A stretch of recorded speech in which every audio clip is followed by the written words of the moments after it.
Halo warga sipil sekalian, beberapa minggu lalu saya melihat foto balita di salah satu desa di Nusa Tenggara Timur. Dia berusia 4 tahun gitu ya, tapi tingginya seperti anak usia 2 tahun teman-teman. Tatapan matanya kosong. Di sisi lain nih, setiap hari di media sosial kita lihat anak-anak sebayanya merayakan ulang tahun mewah dengan gizi yang lebih dari cukup.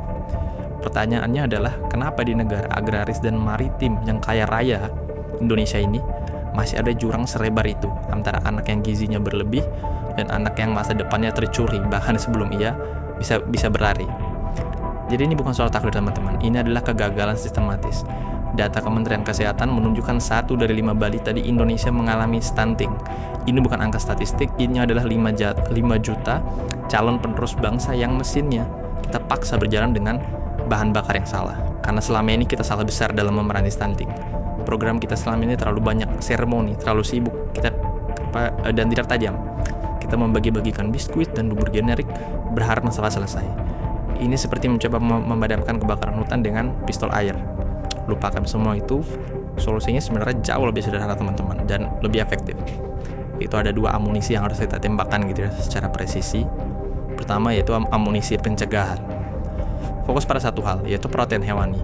Hentikan program yang tidak perlu, ubah fungsi setiap posyandu di seluruh Indonesia dari sekedar tempat menimbang badan menjadi pusat distribusi logistik nih. Logistik tempur melawan stunting. Jadi kita bayangkan bahwa setiap ibu hamil dan balita yang datang wajib pulang membawa pasokan telur dan ikan olahan untuk seminggu ke depan, gratis tanpa syarat. Jadi ini bukan bansos, ini adalah injeksi nutrisi pembangun otak langsung ke targetnya pada 1000 hari pertama kehidupan. Terukur, efisien, dan sulit dikorupsi. Kedua adalah amunisi intervensi. Nah, apa ini? Bagaimana dengan jutaan anak yang sudah terlanjur stunting, teman-teman? Memberi mereka biskuit tambahan itu omong kosong. Mereka butuh senjata medis.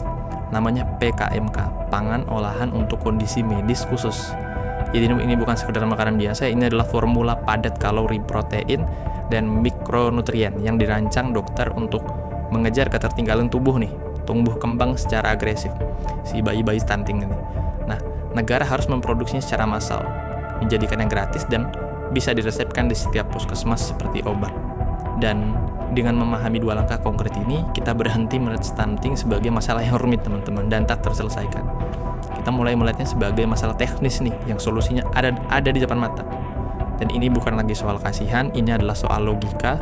Karena bonus demografi yang kita banggakan ini tidak ada artinya teman-teman jika generasi penerusnya adalah generasi yang otaknya tidak pernah kita beri kesempatan untuk berkembang secara maksimal.